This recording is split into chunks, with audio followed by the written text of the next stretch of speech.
Assalamualaikum. Berjumpa lagi kita di Dapur Cik Din. Selamat petang dan selamat berpuasa ya pada semua muslimin dan muslimat. Okey, hok mana tengok video Cik Din ni, Cik Din ucapkan selamat berpuasa ya. Okey, hari ni dekat depan Cik Din ni Cik Din ada ikan talapia merah. Okey, hari ni Cik Din nak buat menu buka puasa lah. Menu buka puasa berasaskan ikan talapia merah. Ni seekor ikan talapia, Cik Din ada seekor ikan talapia merah. Dah. Okey, kalau nak tahu gapo menu hok Cik Din nak buat ni, kena tonton video ni sampai habis lah. Dan kepada yang baru singgah ke channel Cik Din ni, baru jumpa Dapur Cik Din ni, jadi harap jangan lupa like, comment, share dan jangan lupa subscribe channel Cik Din. Subscribe tu percuma je, tidak bayar apa-apa, dia free je. Okey, menu yang Cik Din maksudkan untuk resipi kali ni, okay, Cik Din nak buat ikan talapia masak steam. Masak steam, masak cara paling mudah sekali. Okey, kat depan Cik Din ni, okey, kita tengok bahan-bahan je lah. Okey, mudah-mudah. Okey, dekat depan Cik Din, Cik Din ada seekor ikan talapia saiz agak besar. Okey, dan ikan talapia ni Cik Din dah siap bersih-bersih dan Cik Din dah ni nampak tak? Cik Din letak 5 nipis untuk hilangkan hanyir dia. Dan bahan lain yang kita kena ada untuk kita buat resipi talapia steam ni. Okay, bahan dia sangat ringkas ya. Tak perlu banyak-banyak. Ni je basic dia. Kena ada lada, bawang putih, bawang besar, tomato, 2 batang serai dan juga ni daun ketumbar. Kena ada daun ketumbar, dia wajib dah. Kalau tak ada daun ketumbar tak okey sedap. Dia sebab dia menaikkan rasa steam tu. Dia bila dia bau dengan daun ketumbar tu, dia lagi sedap. Dah. Dan kita kena ada juga 2 benda ni. Kicap sotong ataupun sos ikan boleh juga. Ni kena ada. Air limau kata. Jus limau. Jus limau ni kena ada. Wajib dah, wajib untuk kita buat steam. Sebab steam ni dia akan rasa dia akan ada rasa pedas sikit-sikit dekat masa. Dia kena lebihkan situ. Ada di samping rasa benda-benda lain dah. Okey, jom. Kita nak masak pula. Sangat ringkas je resipi ni. Dan ikan ni Cik Din akan potong dua sebab besar supaya kita nak letak dalam periuk ataupun kuali. Kita kekat dua dah. Dah. Okey, bahan-bahan tadi Cik Din dah siap iris dah. Mana bawang tu, bawang putih tu, seeloknya kita ketuk dan kita cicah bagi kecil gini dah.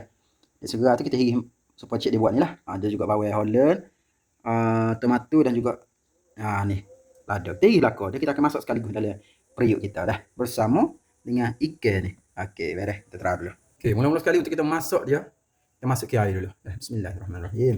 Kita masuk ke air. Air ni tak kena banyak sangat. Okay, sebagai agak tu dia lah. Okay, lebih kurang banyak tu. Agak-agak dia boleh tergelar je ikan. Tergelar separuh tergelar. Lepas tu, kita masuk ke bahan-bahan ni dah. Terutamanya, kalau tak air lagi lah. Tomato ni. Kita masuk ke semua bahan lain. Kecuali tomato dah. Bismillahirrahmanirrahim.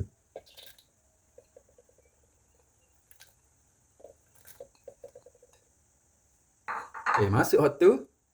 Kita hidup ke api. Lepas tu kita masuk ke ikan ni. Kita masuk ke seterus ikan dah. Bismillahirrahmanirrahim.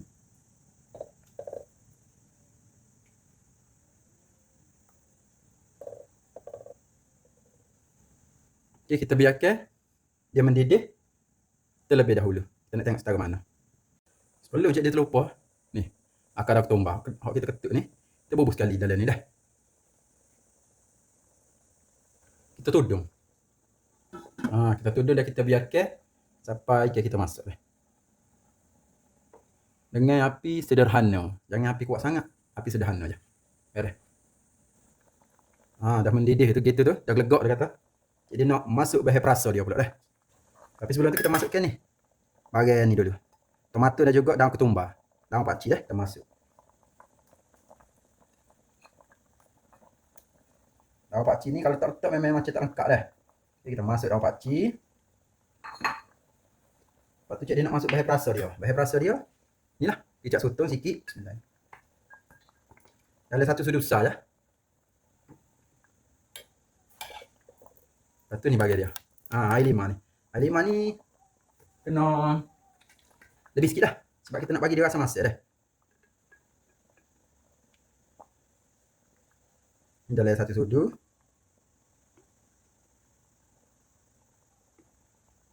Dalam 2 sudu. 2 sudu cukup dah. Masalah ajak tak ada juga. Okey.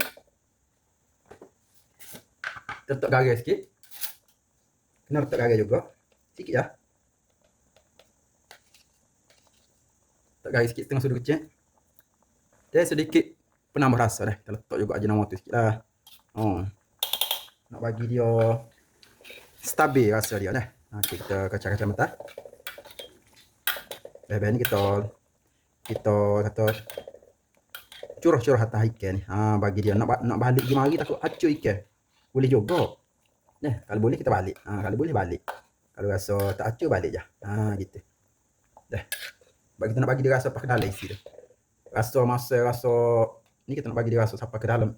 Mana tak terasa tu, mana tak kena dengan kuah tu dia tak kerasa lah. Okey. Kuah ni cik dia saja lebih ke sebabnya sedap sangat. Kalau kita berkuah gini kita nak hirup dia. Memang sedap. Rasa masa rasa pedas sikit tu ada macam-macam rasa dalam ni Kalau kita tak buat kuah, nanti kita makan isi saja. Boleh, siapa dia tak suka berkuah, boleh buat tidak berkuah sangat. Tapi Cik Din, anak-anak suka makan berkuah gini, Cik Din buat lebih ke kuah. Okey, kita tutup sekali lagi. Dia punya bau dia. Walaupun duduk bawah penutup gini pun, memang bau dia tenang. Sedap bau, lapar dah nasi Cik Din. Boleh puasa ni tak boleh main masak gini. Mari kita tengok lagu mana hasil dia. Bismillahirrahmanirrahim. Masak sempurna dah. Alhamdulillah Cik dia rasa masak dah ni. Kita tekan. Isi lembut molek dah. Isi lembut dah ni. Maknanya masak dah. Ikan kita tak lama-lama hacur pula. Nampak tak? Kita punya ikan masak sekata dah ni. Kita punya kuah pun nampak. Berkuah lah jugalah. Sedap lah kalau kita buat untuk anak-anak makan. Tidak kata kering sangat. Tapi siapa tak si buat basah gini, tak si buat berkuah gini, boleh je buat kering dah. Jangan dia susah hati. Buat je ikut cara kita. Janji ikut resipi Cik dia ajar ni je. Jangan derhaka resipi. Takut tak jadi dah. Okeylah. Cik dia nak mampu dulu api. Kita matikan api. Kita tengok dia kuah dia. Kuah dia pun nampak macam keruh-keruh gitu. Berperisau kata kuah dia ni. Sesuai sangat siapa dia nak buat untuk buka puasa petang ni. Ataupun kalau tengok hari ni video Cik dia ni, boleh buat untuk esok hari ataupun lusa. Simpan video Cik dia ni. Cik dia rasa pada setakat ni lah. Tak payah nak ideal lah. Takut terlebih terliur bahaya. Lepas-lepas asal pun kalau lebih terliur jadi tak tahan juga. Okeylah, kepada yang dah menonton, Cik dah harap jangan lupa cuba buat resepi ikan tilapia masuk steam. Kalau nak ganti dengan ikan lain pun boleh. Tak semestinya ikan tilapia. Kalau tak ada ikan tilapia, tepat adik kakak payuh ikan tilapia. Kata nak beli ikan tilapia ni ada petok comel tak supaya ikan tilapia Cik dia ni segar bugar. Boleh ganti dengan ikan lain. Siakak kau boleh. Nak ganti dengan ikan selain daripada ikan. Tapi seeloknya ikan air tawar. Baru sedap. Baru dia kata kita rasa ada rasa macam kata rasa sedap lah. Tak sama dengan ikan laut sebenarnya ikan air tawar ni dah. Telah Cik dia nak ayat sebenarnya. Siapa dah? InsyaAllah siapa dah. Okeylah, kepada yang dah menonton, Cik jangan lupa cuba buat resepi ringkas daripada dapur Cik dia hari ni. Cik dia ucapkan selamat berbuka puasa kepada yang berpuasa tu. InsyaAllah kita cuba buat dan kita istiqamah dalam puasa kita. Semoga mendapat keberkatan daripada Allah Subhanahu Wa Taala. Okey, jumpa lagi. Assalamualaikum.